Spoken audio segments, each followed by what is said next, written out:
I can mention Dostoevsky in here and say that name because I think it makes me sound smart.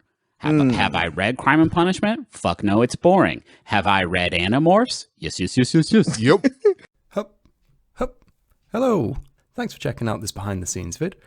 Today I'm going to be showing you how I made this.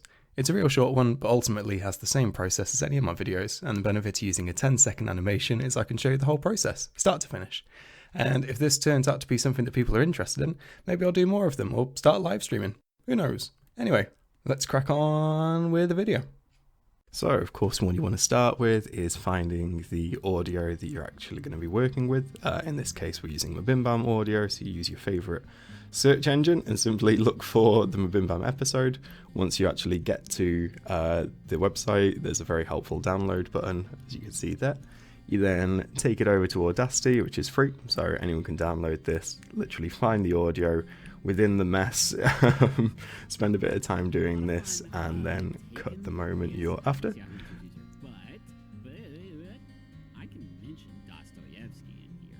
That's the bit, so we want to cut that out. I'm sure I cut a bit of this process down as I was editing, so it looks a bit nicer, but I definitely didn't know how to do that the first time around. Have I read Crime and Punishment? Fuck no, it's boring. Have I read Animorphs? Yes, yes, yes, yes, yes. Yep. So one of the main reasons that I actually chose this audio is because of a TikTok audio, which obviously has been on my mind for the last couple of weeks, but also my partner has been just chanting yes, yes, yes, yes, yes at any given opportunity. So that has motivated this. As I said at the start as well, I have also had the idea of doing something like this for a while, and I thought if I do, a shorter audio, it might be easier to show the start to finish process. So you want to start off by drawing some kind of background. The software I'm using for this is Toon Boom Harmony.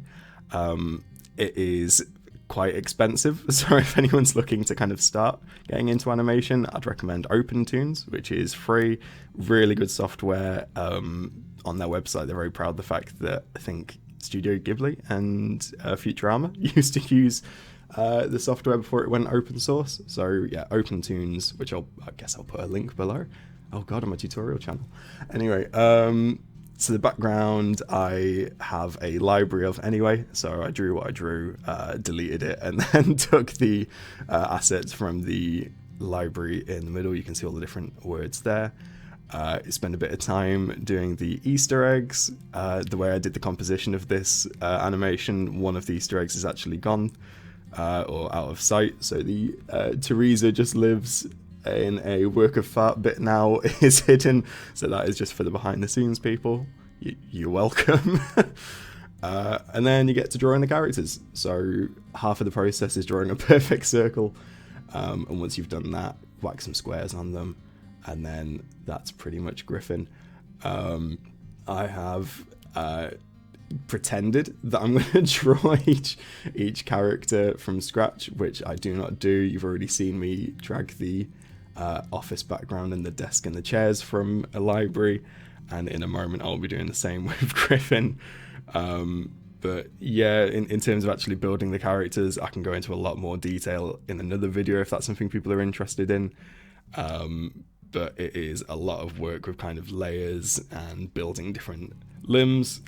I do, with this fake Griffin, which does not get used for the animation, show you how to use bones in Toon Boom. So you can see here you're kind of placing the joints, and that way you can get the computer to do a lot of the work for you. So instead of having to obviously draw everything frame by frame, you have a kind of puppet, which is how I work. Here we are. This is the classic Griffin, Justin and Travis who we want to see. I spent a little bit of time kind of making sure the shot actually works. I started animating this without a real idea of what it's going to look like. I naively thought that because it was 10 seconds it would just flow naturally to me, but it took a while kind of mid-process, as they always do, which is, again, maybe another good point that don't worry if it's not perfect, don't worry if you've not got this brilliant idea to begin with. It's usually a case of just kind of getting started and seeing what's funny as you go. So once I've set up the composition here, this is, I mean, you've seen it now, but this is what the animation's going to look like, more or less. Kind of Griffin on the right, everyone else on the left. I'm just going to be a bit quiet here so you can hear what the lip sync process is like. And then I've sped through it because even though it's 10 seconds, I think the lip sync process took me about 15, 16 minutes. I can mention Dostoevsky in here and say that name because I think it makes me sound smart. Have I read Crime and Punishment? Fuck no, it's boring. I tend to do the lip sync first just because it kind of feels a little bit more polished once you do everything else. So you can see there it was obviously eerie having Griffin just kind of stare directly into camera, but it's a lot nice to have the kind of, I guess, the lip sync as a reference point as well when you're doing everything else, because obviously a lot of the kind of animation is based on what they're talking about. So having the words, I think, helps. I can mention Dostoevsky in here and say that name because I think it makes me sound smart. Have I read Crime and Punishment? Again, I kind of talked over the process, but you can see that I've got a different drawing for all of the mouths already. So there's about 8 different shapes that I use for the mouths. One for a kind of O shape, one for a A shape, and so on. Again, if that's something people are interested in, I can talk about that for ages. And then it's the same for the eyes, same for the eyebrows. It's lots of kind of reused assets, but you can use them differently to make different, emotions, different faces, and ultimately different animations. I spent a little bit of time here working on the kind of props of it, so I knew there was going to be Animorph's book.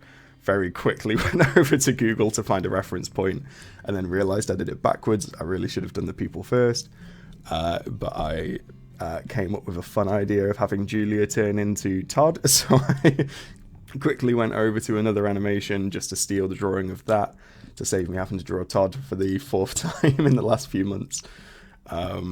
Set that all up, and then you can kind of attach it to a puppet. So I've attached it to Griffin's hand, and then that way I don't have to animate that. I just have to keep the kind of animation that Griffin's already doing. Done the same with Crime and Punishment here. I can mention Dostoevsky in here and say that name because I think it makes me sound smart. Have I read Crime and Punishment? Fuck no, it's boring. Have I read Animorphs? Yes. Yep. I think at this point I do, yep, Justin and Travis's facial expressions and a bit of animation in the movement as well. I have drawn any number of these brothers laughing a lot over the last year, so it is very quick to do, but it's usually a case of moving the ears up, face down, hair down, body forward slightly, and it's usually the same. Again, I didn't really know what I was going to do with Griffin before I started. Decided it was easiest, and again used a reference for an Animorphs book, but easiest to turn Griffin into a cat. Thought about doing face cat, and then realized I'd have to draw a face cat, and didn't want to do that. Was a bit worried it wasn't going to be recognizable, so I did this. Struggled with Griffin's face markings there to make him kind of transform into the cat. Thought giving the cat Griffin's glasses was a nice touch. But you can see here it's all shaping up more or less how you can see in the animation. Again, adding little touches like having the brothers kind of look over as it's happening, I think adds to the kind of polish of it a bit. A very quick moment at the end there to add the shake. Mention Dostoevsky in here and say that name because I think it makes me sound smart. Have I read Crime and Punishment? Fuck no, it's boring. Have I read Animorphs? Yes. Yep. And that's the finished process. I mean, this video is about 9 minutes long, I guess a little bit longer after this outro. I really thought I was going to struggle to find stuff to talk about, but that was surprisingly easy. So, if you are interested in a longer version of this, or a live stream, or there's any particular part of it you want to know more about, maybe how to use OpenTunes if I can remember how to use it, or Toon Boom, let me know in the comments. Smash that like button, baby. Anyway, thanks for showing up, and I hope you enjoyed this. Oh, and thank you to Michael Freitag for letting me use his music in the background here. If you want to check out more of his work, check out his SoundCloud. He's actually the DM or the GM for a previous animation I did of the Green Mountain Mystery Cast. So check that out as well. And see you next time I do something like this. Bye.